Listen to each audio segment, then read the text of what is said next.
Katika kina cha ardhi yetu kuna elementi moja ambayo imewahi kubadilisha historia ya dunia kwa njia ambayo hakuna elementi nyingine imewahi kufanya. Elementi hiyo ni uranium.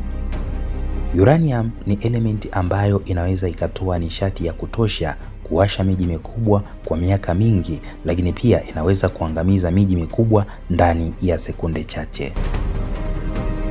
Uranium imekuwa ni msingi wa nishati, silaha za nyuklia, vita za kimataifa, lakini pia tiba za saratani.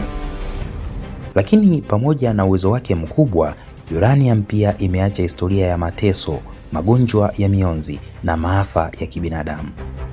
Hii ni hadithi ya element ambayo imefanya dunia iogope na kuiheshimu kwa wakati mmoja. Hebu tuzame kiundani zaidi.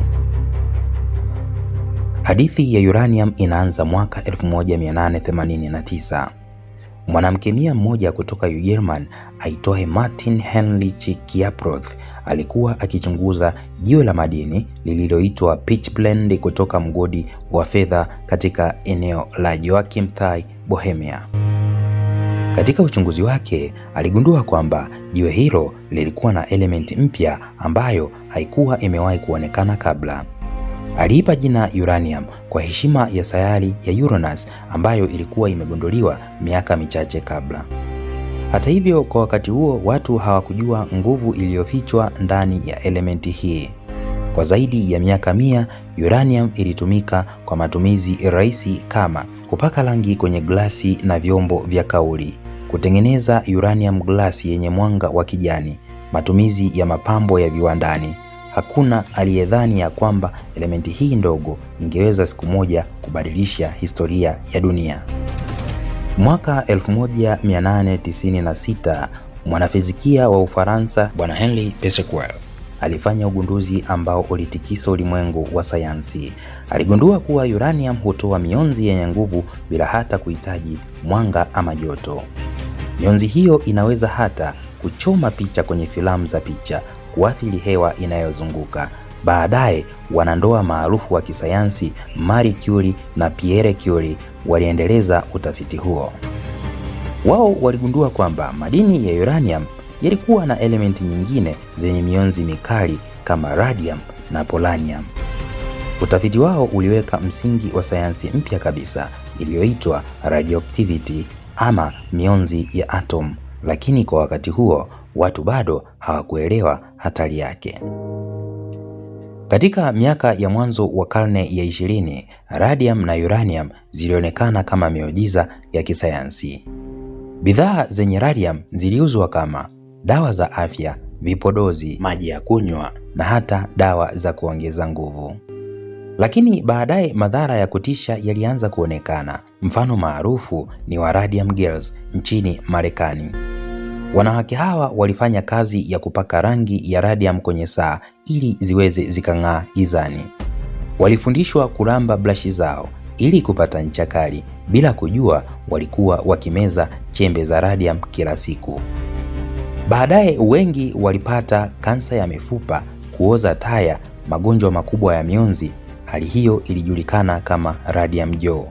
Hii ilikuwa mara ya kwanza dunia kuona kwa macho yake hatari ya kweli ya mionzi ya nyuklia. Hatua kubwa zaidi ilijulikana mwaka 1938.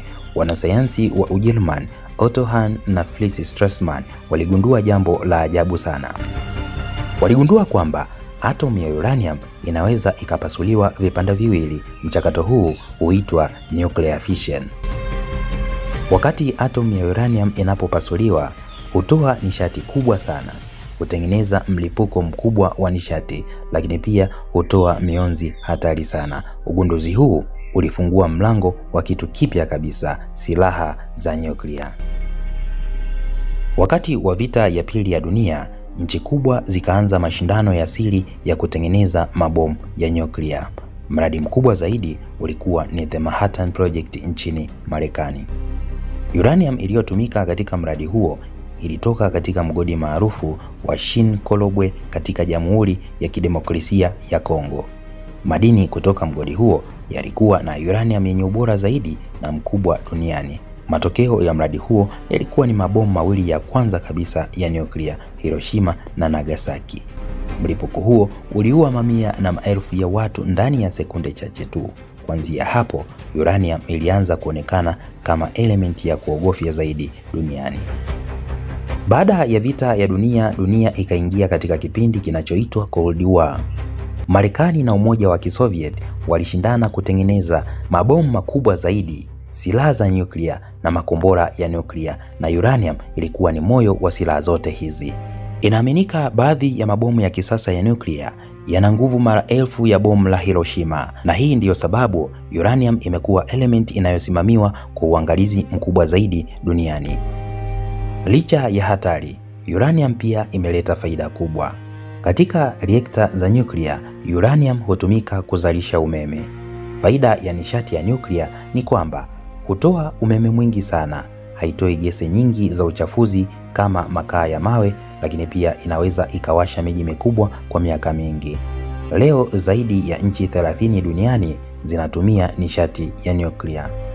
Lakini bado kuna hatari zake. Mfano, kuna ajali kama Chernobyl 1886, Fukushima 2011 zilionyesha kuwa makosa madogo katika teknolojia ya nyuklia yanaweza kusababisha maafa makubwa ya kibinadamu.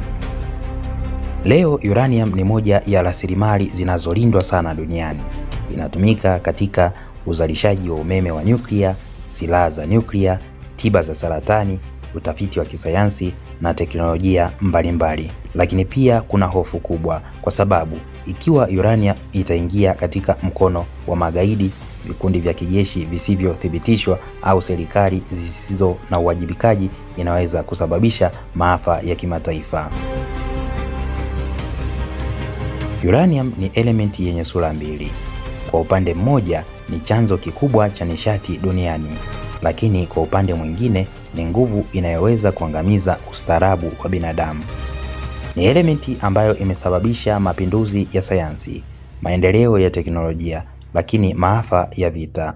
Swali kubwa ambalo dunia inaendelea kujiuliza ni hili: je, uranium itakuwa nguvu ya kujenga dunia ama nguvu ya kuiangamiza? Majibu yake yako mikononi mwa mwanadamu. Kama unapenda kupitia kila jambo kiundani zaidi, hujachelewa kusubscribe.